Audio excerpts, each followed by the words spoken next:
Good morning. അപ്പോൾ കഴിഞ്ഞ ക്ലാസ്സിൽ നമ്മുടെ തേർഡ് ചാപ്റ്ററാണ് നമ്മൾ അവസാനിപ്പിച്ചത്, ക്യാപിറ്റൽ മാർക്കറ്റ് എന്ന് പറയുന്ന ചാപ്റ്റർ. അപ്പോൾ ഇന്ന് ഇവിടെ നമ്മൾ നോക്കാനായിട്ട് പോകുന്നത് അല്ലെങ്കിൽ തുടങ്ങാനായിട്ട് പോകുന്നത് ഫോർത്ത് ചാപ്റ്ററാണ്, സെക്കൻഡറി മാർക്കറ്റ്. വളരെ ഇമ്പോർട്ടൻ്റ് ഉള്ള ഒരു ചാപ്റ്ററാണ്. അപ്പോൾ എന്താണ് സെക്കൻഡറി മാർക്കറ്റ് എന്നുള്ളതും പിന്നെ അതിനോടനുബന്ധമായി വരുന്ന ഓരോ പോയിന്റ്സ് നമുക്ക് വിശദമായിട്ട് നോക്കാം. ആദ്യം നിങ്ങൾ ഇതിൻ്റെ ഹെഡിങ്, ചാപ്റ്ററിൻ്റെ ഹെഡിങ് ഒന്ന് എഴുതി വെക്കുക. ഓക്കെ. അപ്പോൾ ആദ്യത്തെ ക്വസ്റ്റ്യൻ നിങ്ങളൊന്ന് ശ്രദ്ധിക്കുക. What do you mean by secondary market? എന്താണ് സെക്കൻഡറി മാർക്കറ്റ്? 2 മാർക്കിന് ചോദിക്കാൻ ചാൻസ് ഉള്ള ഒരു ചോദ്യമാണ്. ഓക്കെ, സെക്കൻഡറി മാർക്കറ്റ് എന്താണെന്നുള്ളത്. അപ്പോൾ ആൻസർ ശ്രദ്ധിക്കാം.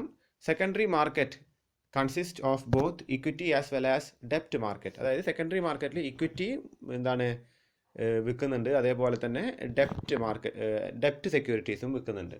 അതായത് equity means mainly equity share ക്യാപിറ്റലാണ്, അതേപോലെ ഡെപ്റ്റ് ഡിബഞ്ചർ, ബോണ്ട്. അപ്പോൾ ഈ വക കാര്യങ്ങളൊക്കെ എന്തിലുണ്ട്? Secondary മാർക്കറ്റിലുണ്ട്. Okay. Secondary market deals with the sale and purchase of already issued ഡെപ്റ്റ് and equity and ഡെപ്റ്റ് securities of the corporates and others. അതായത് കോർപ്പറേറ്റ്സ്, അതായത് കമ്പനീസിൻ്റെയും അതേപോലെ തന്നെ മറ്റ് സ്ഥാപനങ്ങളുടെയും ഇക്വിറ്റി, ഡെപ്റ്റ് വിച്ച് ഇസ് ഓൾറെഡി ഇഷ്യൂഡ്. ആ വേർഡാണ് ഇവിടെ കീ വേർഡ്. ഓൾറെഡി ഇഷ്യൂഡ് എന്നുള്ള വേർഡാണ് കീ വേർഡ്. ഓക്കെ. ആദ്യമേ തന്നെ ഇഷ്യൂ ചെയ്ത് അതിൻ്റെ സെക്കൻഡ് ഹാൻഡ് സെക്യൂരിറ്റീസാണ് നമുക്ക് കിട്ടുന്നത്. അപ്പോൾ തുടക്കത്തിൽ ഒരിക്കലും സെക്കൻഡറി മാർക്കറ്റിൽ ഇഷ്യൂ ചെയ്യുക, അതായത് ഓൾറെഡി ഇഷ്യൂ ചെയ്ത സെക്യൂരിറ്റീസ് പിന്നീട് അത് ട്രേഡ് ചെയ്യുക എവിടെയാണ്? സെക്കൻഡറി മാർക്കറ്റിലാണ്. ഓക്കെ. അപ്പോൾ ഇതാണ് സെക്കൻഡറി മാർക്കറ്റിൻ്റെ ആൻസർ എന്ന് വെച്ചാൽ നിങ്ങളത് നോട്ടിലേക്ക് എഴുതി വെക്കുക. ഓക്കെ. ഇനി നമുക്ക് അടുത്ത ചോദ്യം ശ്രദ്ധിക്കാം. What are the functions of secondary market? എന്തൊക്കെയാണ് സെക്കൻഡറി മാർക്കറ്റിൻ്റെ ഫങ്ഷൻസ്? എന്തൊക്കെ പ്രവർത്തനങ്ങളാണ് സെക്കൻഡറി മാർക്കറ്റ് ചെയ്യുക എന്നുള്ളതാണ് ചോദ്യം. Okay. What are the functions of secondary market? അപ്പോൾ ഉത്തരം ശ്രദ്ധിക്കുക. The main functions of secondary market R listed below. അതായത് താഴെ കൊടുത്തിട്ടുണ്ട്.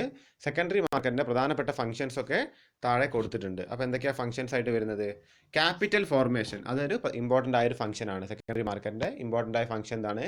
Capital formation. എന്താണ് ക്യാപിറ്റൽ ഫോർമേഷൻ എന്ന് നോക്കാം. The savings of the people are channelised through stock market for the development of the nation. The secondary market becomes a channel for capital formation of reputed companies. Okay. അതായത് ഇവിടെ stock market എന്നൊരു പേരും കൊടുത്തിട്ടുണ്ട്. അത് secondary മാർക്കറ്റിൻ്റെ മറ്റൊരു പേരാണ് stock market എന്ന് വെച്ചാൽ. അപ്പോൾ stock market is also A secondary market. Okay. Secondary മാർക്കറ്റിൻ്റെ ഒരു ഉദാഹരണം എന്ന് വേണമെങ്കിൽ പറയാം സ്റ്റോക്ക് മാർക്കറ്റിനെ. അപ്പോൾ ഇവിടെ എന്താ പറഞ്ഞിരിക്കുന്നത്? ജനങ്ങളുടെ സേവിങ്സ് അതിനെ ക്യാപിറ്റലാക്കി മാറ്റുന്നുണ്ട്, ക്യാപിറ്റൽ ഫോർമേഷനിലേക്ക്. അതായത് ജനങ്ങൾ ഇപ്പോൾ ബാങ്കിൽ നിക്ഷേപിക്കാതെ സ്റ്റോക്ക് മാർക്കറ്റിൽ പോയിട്ട് നിക്ഷേപിക്കുകയാണ്. ഷെയർ വാങ്ങിയിട്ട് നിക്ഷേപിക്കുന്ന നേരത്ത് നമ്മുടെ സേവിങ്സ് ക്യാപിറ്റലായിട്ട് മാറുകയാണ്. ക്യാപിറ്റൽ എന്താണ്? ബിസിനസ്സിനായിട്ട് ഉപയോഗിക്കുന്ന ഫണ്ടാണ് ക്യാപിറ്റൽ. അപ്പോൾ നമ്മുടെ ഫണ്ട് ബിസിനസ്സിനായിട്ട് ഉപയോഗിക്കാമെന്ന് വെച്ച് കഴിഞ്ഞാൽ അതൊരു പ്രൊഡക്റ്റീവായ കാര്യത്തിനാണ് യൂസ് ചെയ്യുന്നത്. ഓക്കെ. ക്യാപിറ്റലിനെ കൊണ്ടുള്ള ഗുണം എന്താണ്? നമ്മുടെ ഫണ്ട് വെറുതെ നമ്മളൊരു ബാങ്കിൽ ഇട്ട് വെക്കുന്നതും അത് ഒരു ബിസിനസ്സിനായിട്ട് യൂസ് ചെയ്യുമ്പോൾ എന്താണ്? എക്കണോമിക് ഡെവലപ്മെൻറ്റ് നടക്കും. ഓക്കെ. അപ്പോൾ ഈ ക്യാപിറ്റൽ ഫോർമേഷൻ, അതായത് നമ്മുടെ ഗാർഹികമായിട്ടുള്ള സേവിങ്സ് അത് ക്യാപിറ്റലായിട്ട് കൺവേർട്ട് ചെയ്യാൻ ആര് സഹായിക്കുന്നുണ്ട്? നമ്മുടെ സെക്കൻഡറി മാർക്കറ്റ് സഹായിക്കുന്നുണ്ട്. ഓക്കെ. ഇനി രണ്ടാമത്തെ പോയിന്റ് ശ്രദ്ധിക്കുക. Security price formation. Security price formation. അപ്പോൾ എന്താ അവിടെ എഴുതിയിരിക്കുന്നത്? The prices of securities are formed through the dealings done in secondary market. അതായത് സെക്കൻഡറി മാർക്കറ്റിൽ നടക്കുന്ന ഡീലിങ്സിൻ്റെ മുഖാന്തരം എന്താ സംഭവിക്കുന്നുണ്ട്? ഇതിൻ്റെ പ്രൈസ് ഫോം ചെയ്യുന്നുണ്ട്. ഓക്കെ. നമ്മുടെ സെക്യൂരിറ്റീസിൻ്റെ പ്രൈസ് എങ്ങനെയാണ് ഉണ്ടാകുന്നതെന്ന് വെച്ച് കഴിഞ്ഞാൽ ഈ സെക്കൻഡറി മാർക്കറ്റ് ഡീലിങ്സ് ആണ്, അല്ലാണ്ട് ഒരാൾ നിശ്ചയിക്കുന്നതല്ല ഈ വില. ഓക്കെ. അതായത് മാർക്കറ്റ് ഫോഴ്സസ് ആണ് മാർക്കറ്റിൽ എങ്ങനെയാണ് ഇതിൻ്റെ ഡിമാൻഡ്, എങ്ങനെയാണ് എത്ര ആൾക്കാർക്ക് ഇത് വേണം, അല്ലെങ്കിൽ അതിൻ്റെ നമ്മുടെ സെക്യൂരിറ്റീൻ്റെ ഡിമാൻഡ് അല്ലെങ്കിൽ നമ്മുടെ കമ്പനിയുടെ റെപ്യൂട്ടേഷൻ്റെ അടിസ്ഥാനത്തിലാണ് ഇതിൻ്റെ പ്രൈസ് ഫിക്സ് ചെയ്യുന്നത്. ഓക്കെ. അതുകൊണ്ടാണ് ഈ ബോംബെ സ്റ്റോക്ക് എക്സ്ചേഞ്ചിൻ്റെ സെൻസെക്സ് ഉയരുന്നത്, നിഫ്റ്റീൻ്റെ സെൻസെക്സ് ഉയരുന്നതെന്നൊക്കെ പറയുന്നത്. അതൊക്കെ എന്താണ്? പ്രൈസ് ഇൻഡിക്കേഷൻസ് ആണ്. അപ്പോൾ ഇതൊക്കെ എന്താണ്? ഒരുപാട് ഡിമാൻഡ് ആൻഡ് സപ്ലൈൻ്റെ, അതായത് ഡിമാൻഡ് സപ്ലൈ എന്ന് വെച്ചാൽ ഈ സെക്യൂരിറ്റീസിന് ആൾക്കാർ വാങ്ങാനുള്ള താല്പര്യത്തിനനുസരിച്ചിട്ടാണ് വരുന്നത്, ഇതിൻ്റെ പ്രൈസ് കൂടുകയും കുറയുകയും ചെയ്യുന്നത്. അപ്പോൾ ഈ പ്രൈസ് ഫോം ചെയ്യാനായിട്ട് വളരെ ഇമ്പോർട്ടൻ്റ് ആയിട്ടുള്ള ഒരു സംവിധാനമാണ് നമ്മുടെ സെക്കൻഡറി മാർക്കറ്റ് എന്ന് വെച്ചാൽ. ഇനി നമുക്ക് മൂന്നാമത്തെ ഫംഗ്ഷൻ ശ്രദ്ധിക്കാം. മൂന്നാമത്തെ ഫംഗ്ഷൻ ആയിട്ട് പറയുന്നത് ക്രിയേഷൻ ഓഫ് മാർക്കറ്റ് പ്ലേസ് ആണ്. ഓക്കെ. അപ്പോൾ എന്താ അവിടെ എഴുതിയിരിക്കുന്നത്?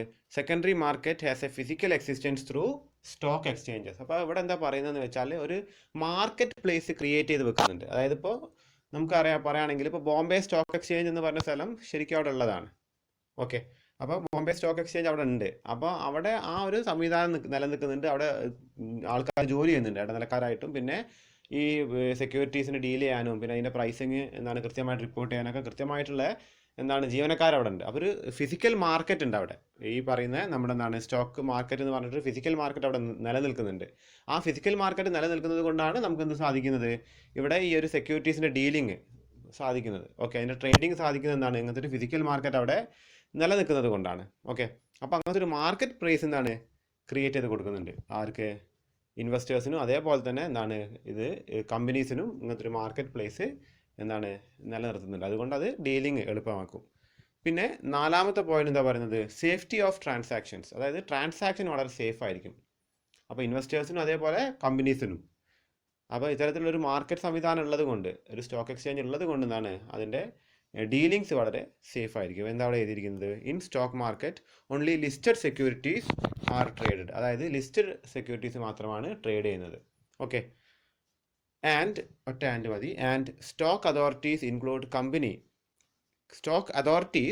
Include company names in the trade list only after verifying the soundness of the company. അതായത് സ്റ്റോക്കിൻ്റെ അതോറിറ്റീസ്, ഇപ്പോൾ സെബി പോലുള്ള അതോറിറ്റീസ് അല്ലെങ്കിൽ മറ്റ് സർക്കാർ നിയന്ത്രണത്തിലുള്ള അതോറിറ്റീസ് ഈ കമ്പനിയുടെ പേര് കൃത്യമായിട്ട്, ആ കമ്പനിയുടെ സൗണ്ട് മീൻസ് അത് ശക്തമായിട്ടുള്ള അല്ലെങ്കിൽ സാമ്പത്തികമായിട്ട് ഭദ്രമായിട്ടുള്ള ഒരു കമ്പനിയാണോ നോക്കിയതിന് ശേഷമാണ് ഇതിൻ്റെ പേര് ഈ ലിസ്റ്റിലേക്ക്, സ്റ്റോക്കിൻ്റെ ലിസ്റ്റിലേക്ക് ഏർപ്പെടുത്തുള്ളൂ. അപ്പോൾ അതുകൊണ്ട് തന്നെ നിക്ഷേപകരുടെ പൈസ നഷ്ടപ്പെട്ട് അല്ലെങ്കിൽ അവർ കബളിപ്പിക്കപ്പെടാൻ ചാൻസ് വളരെ കുറവാണ്. ഓക്കെ, സേഫ്റ്റി ഓഫ് ട്രാൻസാക്ഷൻ ഉണ്ട്.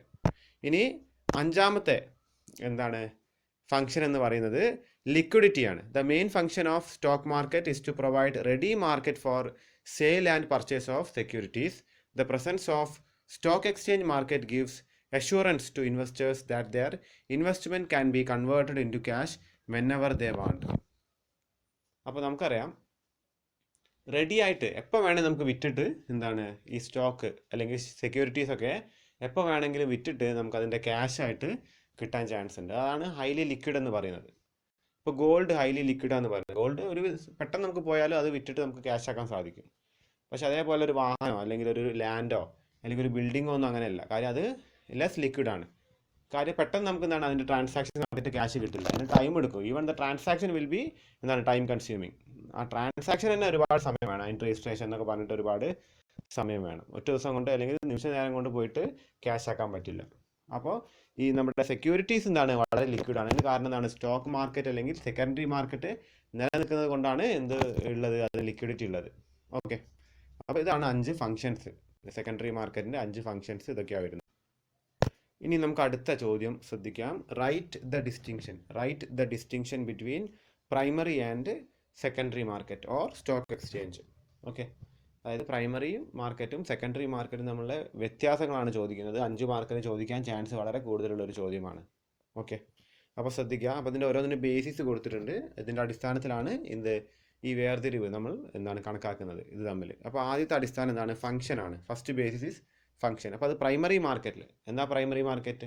പുതുതായിട്ട് ഒരു ഷെയർ ഇഷ്യൂ ചെയ്യുന്നത് പ്രൈമറി മാർക്കറ്റിലായിരിക്കും. ആ ഇഷ്യൂ ചെയ്ത ഷെയറുകൾ വീണ്ടും നമ്മൾ ട്രേഡ് ചെയ്യുന്നത് എവിടെയാണ്?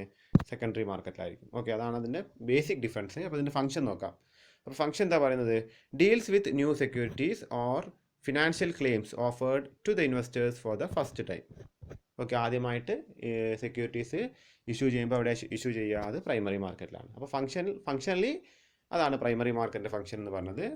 സെക്കൻഡറി മാർക്കറ്റിൻ്റെ ഫംഗ്ഷൻ എന്താണ്? Deals with securities which are already listed securities ആണ് സെക്കൻഡറി മാർക്കറ്റിൽ ഇഷ്യൂ ചെയ്യുന്നത്. അപ്പോൾ അതിൻ്റെ ഫംഗ്ഷൻ എന്താണ്?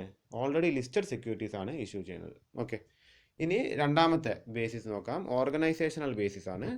അപ്പോൾ അതിലെന്താ പറഞ്ഞത്? Have no administrative organisational setup. ഇതിന് കാര്യമായൊരു അഡ്മിനിസ്ട്രേറ്റീവ് ഓർഗനൈസേഷണൽ സെറ്റപ്പ് ഇല്ല. ഇപ്പോൾ നമുക്കറിയാം, പ്രൈമറി ഇഷ്യൂ വേണമെന്നുണ്ടെങ്കിൽ നമുക്ക് പ്രൈവറ്റ് പ്ലേസ്മെൻറ്റ് ചെയ്യാന്നുള്ളത് നമ്മൾ കഴിഞ്ഞ ചാപ്റ്ററിൽ കണ്ടതാണ്, ക്യാപിറ്റൽ മാർക്കറ്റ് എന്ന് പറയുന്ന ചാപ്റ്ററിൽ. ഓക്കെ, അപ്പോൾ അതിന് കൃത്യമായൊരു ഓർഗനൈസേഷൻ സെറ്റപ്പ് ഇല്ലാതെ തന്നെ നമുക്ക് പരിചയമുള്ള ആൾക്കാർക്ക് വേണമെങ്കിൽ നമുക്ക് ഇത് കൊടുക്കാം. Okay, initial issue IPOs. പക്ഷേ സെക്കൻഡറി മാർക്കറ്റിലുണ്ട് എന്തുണ്ട്? വെൽ എസ്റ്റാബ്ലിഷ്ഡ് ഓർഗനൈസേഷനാണ് സെക്കൻഡറി മാർക്കറ്റിലുള്ളത്. ഓക്കെ, അതാണ് ഇതിൻ്റെ ഓർഗനൈസേഷണൽ ബേസിസിൽ വരുന്ന 2 ഡിഫറൻസ്. ഇനി തേർഡ് ബേസിസ് ആണ് on the basis of service. സർവീസിൻ്റെ ബേസിസിൽ എങ്ങനെയാണ് രണ്ടിനെയും തരം തിരിച്ചിരിക്കുന്നത് എന്നാണ്. നമുക്കറിയാലോ, ഇത് പ്രൈമറി ആണ്, ഇത് സെക്കൻഡറി ആണ്. ഓക്കെ, ഇത് സെക്കൻഡറി ആണ്, ഇത് പ്രൈമറി ആണ്, ഇത് പ്രൈമറി ആണ്. ഓക്കെ, അപ്പോൾ primary market renders service to the lenders and borrowers of funds at the time of any particular operation. The entire service is done by banks, brokers and underwriters. Okay, അതായത് ഇവരെന്താണ് ഒരു particular സമയത്ത് എന്താണ് ഇവർ വിചാരിക്കുന്ന രീതിയിലാണ് primary മാർക്കറ്റിൽ സെക്യൂരിറ്റീസിന് ഡീൽ ചെയ്യുക. ഓക്കെ, പക്ഷേ സെക്കൻഡറി മാർക്കറ്റിൽ നിന്നുണ്ട് stock exchange has its own rules and laws to conduct business. അതായത് സ്റ്റോക്ക് എക്സ്ചേഞ്ചിൽ അതിൻ്റേതായിട്ടുള്ള ഒരു റൂളുണ്ട്, അല്ലെ, അതിനൊരു ടൈമുണ്ട്. വൈകുന്നേരം ആകുമ്പോഴേക്കും 3:30 ആകുമ്പോഴേക്കും എന്താണ് അത് ആ ഡീലിങ്സ് അല്ലെങ്കിൽ ട്രേഡിങ് കഴിയും. കാലത്തൊരു 9:30 മണിക്കൊക്കെ ആകുമ്പോഴേക്കാണ് ഇത് സ്റ്റാർട്ട് ചെയ്യുക. പിന്നെ സാറ്റർഡേയ്സ് അധികം ഉണ്ടാവില്ല. ഓക്കെ, അപ്പോൾ അതിന് ചില റൂൾസ് ഉണ്ട്. പിന്നെ അതേപോലെ ട്രേഡിങ്ങിനൊക്കെ പല റൂൾസ് അതിന് പറയുന്നുണ്ട്. പ്രൈമറി മാർക്കറ്റിൽ മെയിൻലി ഇത് എങ്ങനെയാണ് ചെയ്യുക, നമ്മളധികം ഈ ബാങ്ക് മുഖാന്തരം, പിന്നെ ബ്രോക്കേഴ്സ് മുഖാന്തരം, അണ്ടർ റൈറ്റേഴ്സ് മുഖാന്തരമൊക്കെയാണ് ചെയ്യുക. അപ്പോൾ കൃത്യമായിട്ടുള്ളൊരു ആ സർവീസിനൊരു എന്താണ് കൃത്യമായ റൂൾസ് ആൻഡ് റെഗുലേഷൻസ് കാര്യമായിട്ട് പ്രൈമറി മാർക്കറ്റിൽ വരുന്നില്ല. ഇനി നാലാമത്തെ ബേസിസ് എന്താണെന്ന് വെച്ച് കഴിഞ്ഞാൽ ക്യാപിറ്റൽ കോൺട്രിബ്യൂഷനാണ്. ഓക്കെ, അപ്പോൾ ഇത് എന്താണ് മെയിനായിട്ട് എങ്ങനെ ക്യാപിറ്റൽ എങ്ങനെ കോൺട്രിബ്യൂട്ട് ചെയ്യുന്നത് എന്നുള്ളതാണ്. അപ്പോൾ ഇവിടെ പറയുന്നത് primary market provide industrial finance direct ആയിട്ട് ഇൻഡസ്ട്രിയൽ ഫിനാൻസ് പ്രൊവൈഡ് ചെയ്യുന്നതാണ് എന്ത് പ്രൈമറി മാർക്കറ്റ്. അപ്പോൾ ക്യാപിറ്റൽ ഡയറക്റ്റ് ആയിട്ടാണ് വരുന്നത്. ഇവിടെ എന്താ വരുന്നത് പ്രൊവൈഡ്സ് ക്യാപിറ്റൽ ഇൻഡയറക്ട്ലി. ഇത് മെയിൻലി എന്താണ് ഇൻഡയറക്ട്ലി ആണ് ക്യാപിറ്റൽ വരുന്നത്. അതായത് ഇപ്പോൾ ഒരു സ്റ്റോക്ക് എക്സ്ചേഞ്ചിൽ ആണെന്നുണ്ടെങ്കിൽ നമ്മൾ ADR GDR ഒക്കെ കണ്ടതല്ലേ. അപ്പോൾ ഒരു വിദേശിക്ക് വേണമെങ്കിൽ എന്താണ് വന്നിട്ട് ക്യാപിറ്റൽ കോൺട്രിബ്യൂട്ട് ചെയ്യാൻ സാധിക്കും, ഇൻഡയറക്റ്റ് ആയിട്ട് വന്നിട്ട് സാധിക്കും. ഓക്കെ, അപ്പോൾ എന്താണ് ഈ capital contribution is mainly indirect in secondary market and mainly direct in primary market. Okay, പിന്നെ അഞ്ചാമത്തെ ബേസിസ് എന്താ പറയുന്നത് മാർക്കറ്റാണ്. ഓക്കെ, ഇവിടെ ശ്രദ്ധിക്കുക, it is newly created market for new securities. ഈ മാർക്കറ്റ് പുതിയ എന്താണ് ന്യൂലി ക്രിയേറ്റഡ് സെക്യൂരിറ്റീസിനുള്ളതാണ്. ഇത് എന്താണ് it is A ready market four securities. Already created ആയിട്ടുള്ള സെക്യൂരിറ്റീസിനുള്ള മാർക്കറ്റാണ്. പിന്നെ ഇതിൻ്റെ ഇഷ്യൂ നോക്കാം. ഇൻട്രൊഡ്യൂസ് ന്യൂ ഷെയർസ് ആണ്. ഇവിടെ എന്താണ് shares or securities already introduced ആണ്. അപ്പോൾ നമുക്ക് ആ പോയിന്റ് കൊള്ളിക്കാൻ വേണ്ടിയിട്ട് വീണ്ടും റിപ്പീറ്റേഷൻ ആണ് നാലാമത്തെ അഞ്ചാമത്തെ ഒക്കെ പോയിന്റ്സ്. ഓക്കെ, അപ്പോൾ മെയിൻലി എന്താണ് ഒന്ന് പുതിയ സെക്യൂരിറ്റീസിനുള്ളതും മറ്റേത് ഓൾറെഡി ഇഷ്യൂഡ് സെക്യൂരിറ്റീസിനുള്ളതാണ്. അപ്പോൾ ഈ പോയിന്റ്സ് ഒക്കെ നിങ്ങളൊന്ന് എഴുതി വെക്കുക. ഇനി അടുത്ത ചോദ്യം ശ്രദ്ധിക്കുക. Discuss various ways to get proper control over securities market. അതായത് സെക്യൂരിറ്റീസ് മാർക്കറ്റിന് കൺട്രോൾ ചെയ്യണം, നിയന്ത്രിക്കണം. അല്ലാത്ത പക്ഷം എന്താണ് അവിടെ ഒരു ഏത് തരത്തിലുള്ള എന്താണ് മിസ് ഹാൻഡ്ലിങ് നടക്കാൻ ചാൻസ് ഉണ്ട്, ഇൻവെസ്റ്റേഴ്സിനെ ബാധിക്കാൻ ചാൻസ് ഉണ്ട്. അപ്പോൾ അതുകൊണ്ട് കൃത്യമായൊരു കൺട്രോളിങ്, ഒരു നിയന്ത്രണം നമ്മുടെ സെക്യൂരിറ്റീസ് മാർക്കറ്റിൽ വേണം. അപ്പോൾ അതെങ്ങനെയാണ് നടത്തുന്നത് എന്നാണ്. Proper control is necessary for the smooth functioning of stock market and it is done through following process. അപ്പോൾ താഴെ പറയുന്ന പ്രോസസ്സിലൂടെയാണ് ഇത് ചെയ്യുന്നത്. First one is recognition of stock exchange. Stock എക്സ്ചേഞ്ചിനെ റെക്കഗ്നൈസ് ചെയ്യുക. അതായത് റെക്കഗ്നൈസ്ഡ് സ്റ്റോക്ക് എക്സ്ചേഞ്ചസ്, അതായത് നമ്മുടെ ബോംബെ സ്റ്റോക്ക് എക്സ്ചേഞ്ച്, നമ്മുടെ നാഷണൽ സ്റ്റോക്ക് എക്സ്ചേഞ്ച്, അപ്പോൾ ഇതൊക്കെ റെക്കഗ്നൈസ്ഡ് സ്റ്റോക്ക് എക്സ്ചേഞ്ച് ആണ്. ആരാ റെക്കഗ്നൈസ് ചെയ്യുകയെന്ന് വെച്ചാൽ ഗവൺമെൻറ് അതോറിറ്റീസ് തന്നെയാണ് റെക്കഗ്നൈസ് ചെയ്യുക. അപ്പോൾ അത്ര റെക്കഗ്നൈസ്ഡ് സ്റ്റോക്ക് എക്സ്ചേഞ്ചസ് ഉണ്ടെങ്കിൽ ആൾക്കാരധികം അവിടെ പോയിട്ട് എന്ത് ചെയ്യുള്ളൂ, ഇൻവെസ്റ്റ് ചെയ്യുള്ളൂ, അല്ലേ. അപ്പോൾ ജനങ്ങൾ ഒരിക്കലും പിന്നെ ഒരു അൺറെക്കഗ്നൈസ്ഡ് സ്റ്റോക്ക് എക്സ്ചേഞ്ചിൽ പോയിട്ട് വെറുതെ ഇൻവെസ്റ്റ് ചെയ്തിട്ട് എന്താണ് പൈസ കളയാൻ ശ്രമിക്കില്ല. ഓക്കെ, അപ്പോൾ അതുകൊണ്ട് തന്നെ ആ റെക്കഗ്നൈസ്ഡ് സ്റ്റോക്ക് എക്സ്ചേഞ്ചിനെ മാത്രം ഗവൺമെൻറ്റിനെ നിയന്ത്രിച്ചാൽ മതി. മറ്റേതിലേക്ക് സ്വതവേ ആൾക്കാർ പിന്നെ പോയി കാശ് കളയാണെങ്കിൽ പിന്നെ എന്താണ് ഒരു പരിധി വരെ ഗവൺമെൻറ്റും ചെയ്യാൻ പറ്റുന്ന കാര്യമാണ്. അപ്പോൾ ഇത്തരം സ്റ്റോക്ക് എക്സ്ചേഞ്ചുകളെ സെറ്റപ്പ് ചെയ്യുക, റെക്കഗ്നൈസ്ഡ് സ്റ്റോക്ക് എക്സ്ചേഞ്ചസിനെ. ഓക്കെ, രണ്ടാമത്തെ പോയിന്റ് എന്താ പറഞ്ഞത്, ലിസ്റ്റിംഗ് ഓഫ് സെക്യൂരിറ്റീസ്. അപ്പോൾ ഈ സ്റ്റോക്ക് എക്സ്ചേഞ്ചുകളിൽ എന്ത് വേണം, സെക്യൂരിറ്റീസിനെ കൃത്യമായിട്ട് ലിസ്റ്റ് ചെയ്യണം. അതായത് കമ്പനീൻ്റെ സൗണ്ട്നെസ് ഒക്കെ നോക്കിയിട്ടായിരിക്കണം ഈ കമ്പനീസിൻ്റെ സെക്യൂരിറ്റീസ് ഇതിൽ ലിസ്റ്റ് ചെയ്യേണ്ടത്. ഓക്കെ, പിന്നെ മൂന്നാമത്തെ പോയിന്റ് എന്താ പറയുന്നത്, രജിസ്ട്രേഷൻ ഓഫ് ബ്രോക്കേഴ്സ്. അതായത് ഈ ബ്രോക്കേഴ്സ് മുഖാന്തരം, ഇടനിലക്കാർ മുഖാന്തരമാണ് സ്റ്റോക്ക് ട്രേഡിംഗ് നടക്കുന്നത്. പക്ഷേ അവരുടെ രജിസ്ട്രേഷൻ കമ്പൽസറി ആക്കണം. ഓക്കെ, അപ്പോൾ എന്തെങ്കിലും മാത്രമേ അവരെന്ത് ചെയ്യുള്ളൂ, പ്രോപ്പറായിട്ട് വർക്ക് ചെയ്യുള്ളൂ. ഓക്കെ, അപ്പോൾ ഈ 3 പോയിന്റുകളാണ് എന്തുള്ളത്, ഈ കൃത്യമായ കൺട്രോൾ സെക്യൂരിറ്റീസ് മാർക്കറ്റിന് കൊണ്ടുവരാൻ സഹായിക്കുന്നത്. ഓക്കെ, നമുക്കിനി അടുത്ത ചോദ്യം ശ്രദ്ധിക്കാം. വാട്ട് യു മീൻ ബൈ, അല്ലെങ്കിൽ what does it mean by stock exchange. അപ്പോൾ എന്താണ് സ്റ്റോക്ക് എക്സ്ചേഞ്ച് എന്നതാണ് ചോദ്യം. വളരെ ഇമ്പോർട്ടൻ്റ് ആയൊരു ചോദ്യമാണ്, 2 മാർക്കിനൊക്കെ ചോദിക്കാൻ ചാൻസ് ഉള്ള ഒരു ചോദ്യമാണ്. ഓക്കെ, അപ്പോൾ നമുക്ക് നോക്കാം. Secondary markets are also referred to as stock exchanges. They are part of capital markets. They assist and control and control the buying and selling of securities. അതായത് സ്റ്റോക്ക് എക്സ്ചേഞ്ച് ആണ് securities വാങ്ങാനും വിൽക്കാനും assist ചെയ്യുന്ന സ്ഥാപനങ്ങളാണ് അതിന് സഹായിക്കുന്ന സ്ഥാപനങ്ങളാണ് stock exchange. Okay, ഇനി അടുത്ത ചോദ്യം, ഡിഫൈൻ സ്റ്റോക്ക് എക്സ്ചേഞ്ച്. അപ്പോൾ ഡെഫിനിഷനാണ് കൊടുത്തിരിക്കുന്നത്. അപ്പോൾ ഡെഫിനിഷൻ എന്ന് പറയുമ്പോൾ അത് വേർഡ് ബൈ വേർഡ് തന്നെ, ആരാണോ ഡിഫൈൻ ചെയ്തിരിക്കുന്നത് അവരുടെ പേരും അതേപോലെ അത് വേർഡ് ബൈ വേർഡ് തന്നെ നമ്മൾ എഴുതേണ്ടതായിട്ടുണ്ട്. ഓക്കെ, അപ്പോൾ ഇവിടെ ആരാ ഡിഫൈൻ ചെയ്തിരിക്കുന്നത്? As per securities contract regulation act. അത് നമ്മുടെ ഒരു ഇന്ത്യൻ ആക്ട് അല്ലെങ്കിൽ ഇന്ത്യൻ നിയമമാണ് ഇവിടെ ഡിഫൈൻ ചെയ്തിരിക്കുന്നത്. 1956 നിയമമാണ്, സെക്യൂരിറ്റീസ് കോൺട്രാക്ട് റെഗുലേഷൻ ആക്ട് ആണ്. അപ്പോൾ എന്താണ് സ്റ്റോക്ക് എക്സ്ചേഞ്ചിനെ കുറിച്ച് ഇവർ പറഞ്ഞിരിക്കുന്നത് വെച്ചാൽ, stock exchange is defined as an association or organisation or body of individuals. അപ്പോൾ ഒരു അസോസിയേഷൻ ആവാം, അല്ലെങ്കിൽ ഒരു ഓർഗനൈസേഷൻ ആവാം, അല്ലെങ്കിൽ ഒരു ബോഡി ഓഫ് ഇൻഡിവിജ്വൽസ് ആവാം, ഒരു കൂട്ടായ്മ. വെദർ ഇൻകോർപ്പറേറ്റഡ് ഓർ നോട്ട്, അതായത് നിയമപരമായിട്ട് രജിസ്റ്റർ ചെയ്തിരിക്കുന്ന സ്ഥാപനമാവാം, അല്ലാത്തൊരു സ്ഥാപനമാവാം. Okay, established for the purpose of assisting, regulating and controlling business in buying, selling and dealing in securities. അതായത് സെക്യൂരിറ്റീസ് ഡീൽ ചെയ്യാനായിട്ട്, സെക്യൂരിറ്റീസ് ബൈ ചെയ്യാനായിട്ട്, സെക്യൂരിറ്റീസ് സെല് ചെയ്യാനായിട്ട്.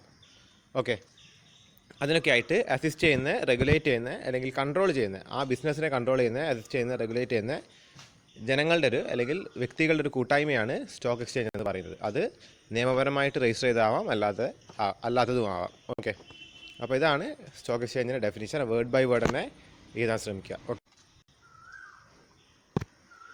ഇനി അടുത്ത ചോദ്യം ശ്രദ്ധിക്കുക. What are the features of stock exchange? എന്തൊക്കെയാണ് stock എക്സ്ചേഞ്ചിൻ്റെ ഫീച്ചേഴ്സ് എന്ന് വെച്ചാൽ, അതിൻ്റെ പ്രത്യേകതകൾ എന്തൊക്കെയാണെന്നുള്ളതാണ് ചോദ്യം.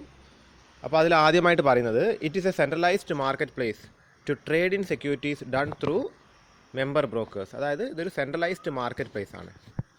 ഓക്കെ, അപ്പോൾ അതായത് അവിടെ നിന്നാണ്, ആ ഒരു മാർക്കറ്റ് പ്ലേസ്, ആ ഒരു സെൻറ്ററിൽ നിന്നാണ് ഇതിൻ്റെ എല്ലാ ട്രേഡിങ്ങും നടക്കുക, സെക്യൂരിറ്റീസിൻ്റെ. അപ്പോൾ ആരാ അത് ചെയ്യുകയെന്ന് വെച്ചാൽ മെമ്പർ ബ്രോക്കേഴ്സാണ് ഇത് ചെയ്യുക.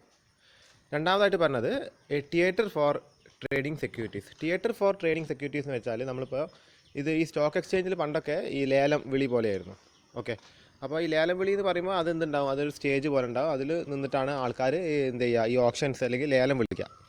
അപ്പോൾ അതേപോലത്തെ ഒരു സംവിധാനമാണ് ഈ സ്റ്റോക്ക് എക്സ്ചേഞ്ചിലുള്ളത്. ഒരു തിയേറ്റർ ഫോർ ട്രേഡിംഗ് ആണ്. ഓക്കെ, അതായത് ഒരുപാട് ഇതിൽ വാങ്ങാൻ വന്നിരിക്കുന്ന ആൾക്കാർ ഓഡിയൻസിനെ പോലെ നോക്കിയിരുന്നിട്ട് ഇതിൻ്റെ ഈ ട്രേഡിങ് അല്ലെങ്കിൽ ഇതിൻ്റെ വില കാണുമ്പോഴാണ് ആൾക്കാർ വാങ്ങുകയും വിൽക്കുകയും ചെയ്യുക.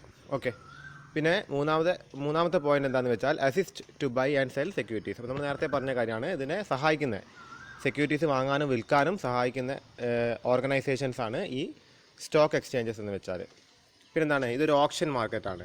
ലേലം വിളിയാണ് ശരിക്കും സ്റ്റോക്ക് എക്സ്ചേഞ്ചിൽ നടക്കുന്നത്. വില വ്യതിയാനം വരുമ്പോഴാണ് ഇത് ആൾക്കാർ വാങ്ങുകയും വിൽക്കുകയും ചെയ്യുന്നത്. ഓക്കെ, പിന്നെ അഞ്ചാമത്തെ point, it has its own rules and regulations. അതിൻ്റേതായിട്ടുള്ള റൂൾസും റെഗുലേഷൻസും വരുന്നുണ്ട്. ആറാമത്തെ point, it has facility four genuine speculation. Speculation എന്താണ്? ചാഞ്ചാട്ടം അല്ലെങ്കിൽ വിലയ്ക്ക് വരുന്ന ചാഞ്ചാട്ടത്തിനനുസരിച്ചിട്ട് ബിസിനസ് ചെയ്യുന്നതിൻ്റെ പേരാണ് സ്പെക്കുലേഷൻ. ഒരു സാധനം നമ്മൾ വില കൂടുമെന്ന് കരുതിക്കൊണ്ട് ഇന്ന് വാങ്ങി വെച്ചിട്ട് അത് നാളെ വിൽക്കുന്നതിൻ്റെ പേരാണ് സ്പെക്കുലേഷൻ എന്ന് വെച്ചാൽ. അപ്പോൾ അത് ശരിക്കും പറയുകയാണെങ്കിൽ അധിക കേസിലും അത് ഗവൺമെൻറ് നിരോധിച്ച കാര്യമാണ്. പക്ഷേ സ്റ്റോക്കിൻ്റെ കാര്യത്തിൽ അത് ജെനുവിനാണ്. ലാസ്റ്റ് പോയിന്റ് ശ്രദ്ധിക്കുക, it has government patronage and control. ഗവൺമെൻറ്റിൻ്റെ നിയന്ത്രണത്തിലാണ് സ്റ്റോക്ക് എക്സ്ചേഞ്ചുകൾ പ്രധാനമായിട്ടും പ്രവർത്തിക്കുന്നത്. അപ്പോൾ ഇതൊക്കെയാണ് ഇതിൻ്റെ ഫീച്ചേഴ്സായിട്ട് വരുന്നത്. അപ്പോൾ ഇന്നത്തെ ക്ലാസ്സിൽ ഇത്രയും പോയിന്റ്സ് നോക്കാം. ബാക്കിയുള്ളത് നമുക്ക് അടുത്ത ക്ലാസ്സിൽ നോക്കാം. ഓക്കെ.